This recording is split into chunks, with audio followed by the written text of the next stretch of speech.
Hey, everybody. Welcome back to the Latched Mama podcast. Melissa and Lindi here. For those of you who are joining us for the first time, the Latched Mama podcast is a podcast for mothers and parents in the trenches of motherhood. We talk about all of the cool stuff and the not so cool stuff that comes along with raising little ones. Lindi's here. Hi. With me today. We are going to talk about another requested topic that we get a lot of. And that is, how do you find good people to help watch our little ones when we do not want to or can't watch them ourselves? You're listening to Latched Mama Podcast. I'm your host, Melissa Wirt, busy mom of 6 and owner of LatchedMama.com. Join us each week as we talk about pregnancy, breastfeeding, postpartum, and all things motherhood. This is something that I feel like I've kind of helped you through a little bit. I don't know. I mean, I guess you had nannies before. Or you had babysitters before. I don't know. I feel like you've grown so much since you started working here. Part-time. Yeah. And then the more I worked, I needed more full-time care during certain parts. Yeah. So it was inevitable, I guess, when I started Latched Mama, that we were going to eventually need help with the kids. And I still remember the really, really early days. I had a really hard time accepting the fact that I wasn't going to be able to do everything and accepting the fact that I deserved a break and that there were people out there that I could trust to help watch my kids. It started with literally I think she was 15 at the time, 15-year-old, daughter of close family friends. And it started with 1 hour a week or an hour and a half a week. And that was all I felt like I could be away from them. I had 2 at the time, one that was 3 or 2.5 and 6 months old or whatever. So I started really, really small. So that's advice I would give, is if you're just kind of dipping your toes into the idea of having somebody else watch your kids while you go do anything you want to do, which is something I like to add, because people are like, somebody's watching my kids, I have to go to the grocery store, or I have to go run this errand that needs to happen without kids. No, you can hire somebody to watch your kids for an hour while you go get your nails done or go read a book on a park bench somewhere. But how did you find your first people?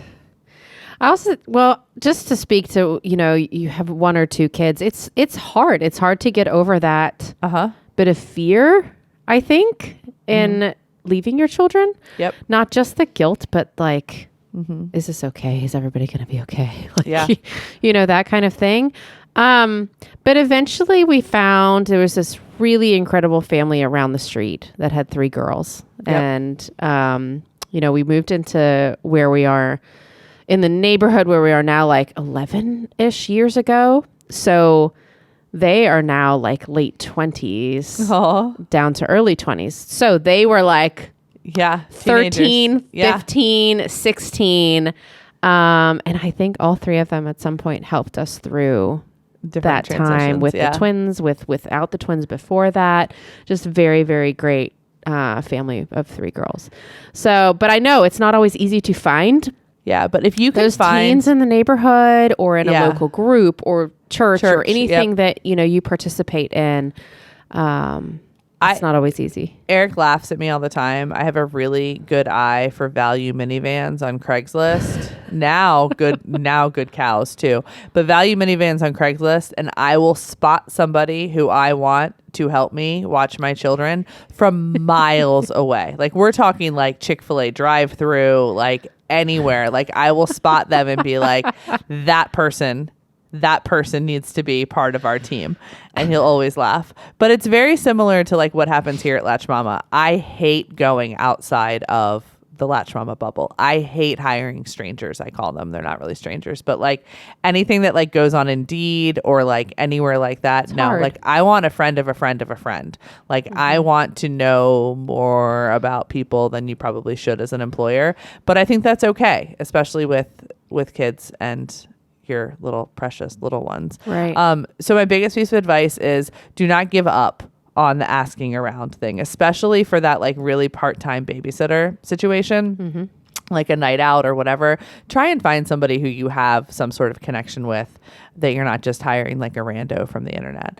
But I've also hired randos from the internet, so we'll get there as well. Yeah. I don't know what I was going to add to that. Oh, just, I think you can start, if you don't know specifics, like there are a lot of really cool local sitter groups that have popped up, especially around our area. And I'm sure there's around whatever area you're listening. And I know for a couple of them, it was during the summer, and I was trying to add to our list. Like that's another thing. I always try to kind of just have a list of numbers. We don't necessarily use all of them because inevitably they either leave kids or go to college or whatever, or, you know, nobody's available. So we build a little list. It's not huge, but it is. But a couple times in the summer, they were local in the neighborhood. And I'm like, hey, like we're going to the pool this afternoon. Do you want to swing by and just like meet my kids and like sit on the side of the pool for 5 minutes and just like get an idea of who we are and what we are. You know, the first time they show up, it doesn't have to be when you're leaving. So with that said, I truly believe in treating people extremely well. So if you're going to have somebody who watches your kids, your best plan of advice there is to go all in the sense of embracing them, welcoming them, making them part of your family. I don't know if Lindi blurs the boundaries as much as I do, but the people who help me with my children, I love as if they were my own kids / friends. I struggle a little bit that sometimes I could be their parents, but because I don't feel like that, I feel more like even on age. But being part of their stories over the last 6 years I've been building this brand has been almost as rewarding, if not more rewarding, than building this brand. And I can tell you, when the first couple of them left, I was devastated. Like I don't even know how I like continued life, because it devastated the whole family. And I feel like if you find a good person to help you watch your kids when they do decide to spread their wings and fly and go on to other things or leave or go back to school, it is like, it's devastating. And I see my other like professional friends on Facebook like put out nanny requests because they're like, our beloved nanny's leaving. Like, I will comment. I don't comment often on Facebook. I will comment on every single one of them, and I will tell them sorry for your loss, and I will almost cry beside them, because it's devastating to the family, because it's like it's part of like everybody and everything. So don't be afraid, if you do find a good one, to let them become an intimate if they're watching your kids during the day, invite them to stay for dinner. Like, don't feel like you're stepping on that boundary of like they have to leave. I mean, definitely let them leave if they want to, but like invite them to the weekend kids sporting events when you're around if they want to be there. Like, invite them to things that are like family things that you're also going to be at, and get to know them and what they like, and spoil them and stuff like that. Yeah. I think we're probably way off topic right now, but like seriously, these are my secrets to finding good people to help you with your children. Yeah. But I do, right? It's treating them well. We have an incredible gal. She's at college. And so she doesn't sit as much anymore, but I love when she comes and they always ask, well, you know, when is Miss So-and-so going to come back? And I was like, okay, well, let me ask her, and we'll make up a date. Like, we'll just come, and like, well, maybe we'll go do something. But she's great. But if you do, I think if you treat them well and you pay them well, they love to come back. Yeah. But even if you're like making it stretch right now, like, and even if you're trying to like find help, but maybe don't have the money to help them, like, even if you're running to Starbucks on your way home to come back to the kids, call them and ask them what they want. Like, text them, like, literally just make it so they're more than just helping. I mean, that's like, I think, human decency 101. But, you know, at the end of the day, just really, really try and see them as, you know, a continuation of kind of your care team for your kids.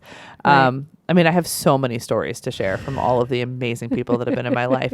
But like, my life has gone up and down in terms of chaos. And like, when a nanny leaves, so we had our first like full time. So we went from Claire, in the beginning, we hired 2 girls who were incredible, who were at JMU in nursing school, and they their like time at the hospital alternated for the semester. So they split it up. And they were amazing. That was when I was pregnant with Caroline. And then we hired our first like full-time nanny. And I knew nothing, guys. I knew nothing about how to have somebody help you with your kids. I put way too much on her plate. I overworked her. The kids at that point had like 14 activities a week, and she was helping get like, it was terrible. But then she went on vacation with us, and we went on this jet ski ride, and she started dating the owner of the jet ski company, and then he gave her mono, and then she got really, really sick and couldn't come back to work. And it was over the holidays, and it was devastating for everybody. I'm sure it was devastating to her. It was devastating to the boys. It was terrible. I swore that I was going to sell the company and never have anybody watch my children again because it was so bad. It was so bad. But we got our feet back under us. Yeah. Put another ad on the care.com, guys. Care.com is, I mean, people ask us sometimes in the group how we feel about care.com. I have found some amazing individuals off of care.com. Yeah. Now, we went through about 12 interviews after her. One of which, this was hilarious. So we were interviewing this one lady, and I knew that she was not going to be a good fit for our family. She was this older woman, and it was just not good. And she was sitting in our kitchen, and her like back was, she was in a chair, and her back was like to the stove, and I was sitting across from her, and Eric was there, and all of a sudden this mouse runs across the kitchen floor, and I see it behind her, and I'm like, oh my God, please don't turn around. Please don't turn around, please. And we're like totally overwhelmed at this point, have no help with the kids, trying to run this business. And I'm trying to figure out if like I really don't want her to. It's like, should I have her turn around and see like our fact that our kitchen is apparently mouse infested, and then another one runs around again. Oh my God, it was the funniest thing I've ever seen. It was really funny. But do you remember? You did not hire her. I did not hire her. Where did we go? Oh, so that was how Allie came into our life, who is incredible, still here, has had a baby. She's incredible. She helps school our kids, but this is another care.com secret. I'm giving away all of my secrets in this episode. This is that where you like found live Allie? On forever. Yes, but here's the deal. Allie was just looking for babysitting hours. But then I dug deeper, and she was like, I'm an assistant teacher at a Montessori school. And then you read deeper, and it was like she had her master's in education from the same place I went to college. And I was like, there's something interesting here. So I reached out, and I was like, hey, so I need somebody to nanny my kids, and they're also homeschooled, and it looks like you like to be outdoors, and so do we, and whatever, and da-da-da-da-da. So anyways, 3 years later, Allie's still with us, works full time. Incredible. Stole her away from the Montessori school. One of my biggest wins in life. But remember when you tried to interview people and you went through like 20 and you were in tears? Not to call you out on it, but it was bad. It was hard. That year was a mess because I was like, I'm needed here and I'm needed there, and I don't know what to do. Was this COVID? This was COVID year, right? This was COVID year where we had to decide like all school is going to be virtual. So I was like, they're not sitting on laptops all day. So if I pull them out, what does that look like? Because I still need to like get my job done. And so how many people did you interview? You interviewed a lot. I spoke to a lot on the phone and interviewed one lady who I really loved, but then she just texted me and was like, yeah, I took another job. Like it was not good. And then the next week she was like, I'm so sorry that fell through.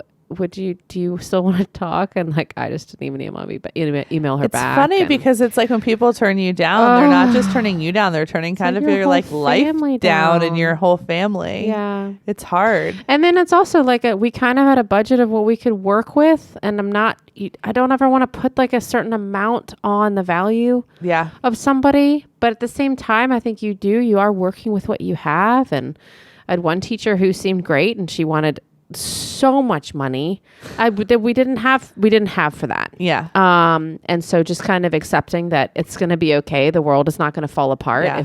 But do you remember how terrible that experience was though, of interviewing all of the people and introducing them to, because they kind of have to meet the kids at some point in the interview process. And then you introduce them to the kids and then, oh, it's so hard. Yeah. And somehow, I mean, we have incredible gal who's helped us part-time and full-time on and off since my girls were 18 months old. Yeah. I'm telling you, find the good ones somehow and hang on. life has kept her with us, which is frustrating as it is for her because she's looking into being a nurse or into like radiology or things like that. Somehow we've just been taken care of, that she's been able to help in some capacity throughout that. So she actually helped us full-time that year, and it was very draining, but she was a huge blessing to us. One of the questions we got was, how do you trust somebody? And I think that you could do background checks all day long, and I think you probably should call references, do all of that jazz. But a lot of it is just who meshes with your family. So I've come to a conclusion at this point that really, for somebody to work with our family at this point, you either A, had to have traveled the world, because sometimes our house is like as chaotic as countries not as privileged as the United States, or be from a big family. If you can check one of those two boxes, like I'm talking like Southeast Asia, traveled the world, India, like kind of that stuff, or you come from a big family, like literally you could walk into our house and be completely fine. And it's worked extremely well for us lately. It was really funny. So we were maxing out space at our old house, terribly maxing it out. We had hired Allie at that point. She was on board. She was starting, but we still had 2 other kids and this house that was a mess. And I was pregnant with Benjamin. So I was pregnant with a 5th. And so I found this ad on Craigslist for this person who wanted some organizational job or something. And I reached out to her and I was like, so it said you were from a large family and you want to do or she wanted to do like errands or something. I don't know. She definitely was not a nanny position on Craigslist. And I was like, this is a shot in the dark. I said, do you want to come over on Sunday at 5:00 and play Mario Kart with our family? I mean, complete stranger. And she was like, absolutely, I do. And I knew by asking that question, and if she could come and she could navigate literally Sunday evening Mario Kart or whenever we were playing it, that it was going to be okay. And she came over and she navigated that. She lost. She was a very, very terrible Mario Kart driver. But she came in that year that I was pregnant, and Benjamin was like turning 2. He was incredibly nonverbal at this point. He was just screaming his head off. She made us dinner every night. She helped with the younger 2. She helped organize. Like literally the largest blessing I've ever found. And literally I found her on Craigslist and I just invited her over to our house, a complete freaking stranger. But it was really cool and it worked out really well. Yeah. So you have to think outside of the box. And I think sometimes that need that, hey, I have to find a solution. You kind of, you put a little bit of trust out there. You kind of have to take a leap of faith and try it. Yeah. And knowing that you were there, I like some sort of group meeting. And I mean, if it needs to be paid, have it be paid, but like to see if it can kind of jive and see if everybody's comfortable. Use your vacation time and work from home that first week that they're there, get out of their way so you can watch how they interact with the kids, but be there if you're worried that something may go awry or something like that. It's really a gut thing. And that's what I tell people a lot. They're like, this doesn't feel right. I'm on week 2 with somebody. And then I say, go look for somebody else, because unless it feels right, the benefit is not going to be there to you. You're not going to be able to work. You're not going to be able to get anything done. You're not going to be able to relax. Like another story, because I have a fabulous story of everybody who is in our life, and we have a lot of people in our life. So, real quick to that before you switch on to another one is, I mean, your kids give you incredible feedback. Yep. When my kids, when she's leaving and they're like, no, don't leave for the weekend. We're not going to see you until Monday. Like, I mean, they're letting you know. Absolutely. Whether they're enjoying that time, feeling loved, feeling taken care of. For sure. You can definitely get that vibe. My boys started this homeschool karate class 4 years ago, a long time ago. And I remember the first day I walked in, Eric looked at me and I looked at Eric, and Eric's like, no. And I was like, And I was like, she's going to be in our life, because their instructor was so incredibly amazing that I was like, we're either going to take karate for the rest of our lives, or I was like, I need Hannah. Like I need Hannah somewhere in our life. And we just laughed about it. And we kept going. And then Caroline started little ninjas with her. We kept going through. And then one day she sent me a message and she was like, hey, so I think I'm kind of over it. And like, I don't really want to teach where I am anymore. Do you have any opportunities? And it was like the day after Allie told me she was pregnant or something. And I was like, oh, for the love of this beautiful divine intervention that's happening right now.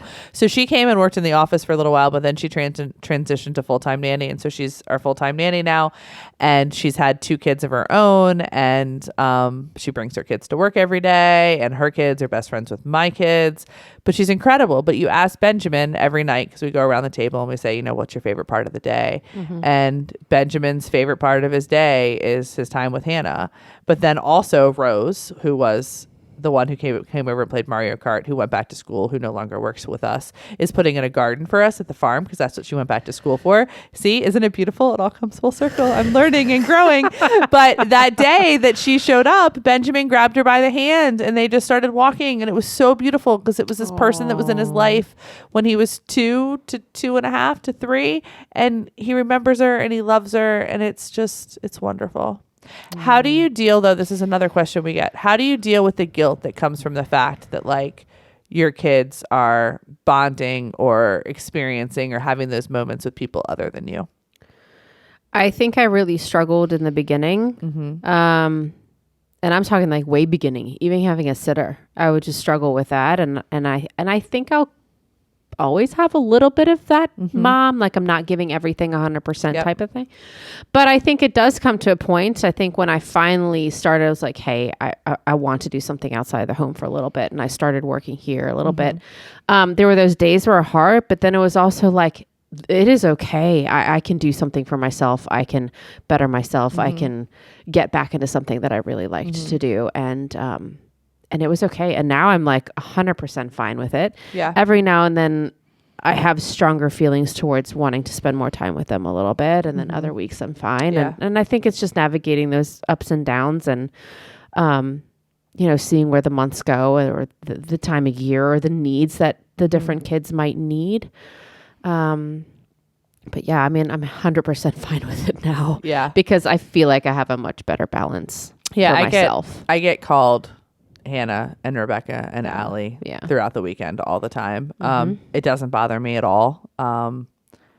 They're just excited to show me something or excited to do something. And honestly, if I have learned anything in motherhood, it's that it takes a village and that there are all these beautiful people out there, whether they're nannies, whether they're speech pathologists, whether they're reading teachers, they are all put on this planet to help us with our job of making these healthy, happy little human beings. So for those of you who could really use an hour and a half off a week, but are scared, there are some incredibly lovely, wonderful people out there. I would start locally. I'd start with friends of friends. Don't discount a really responsible 15, 16, 17-year-old. We have one of those who shows up for us every day too, who's homeschooled.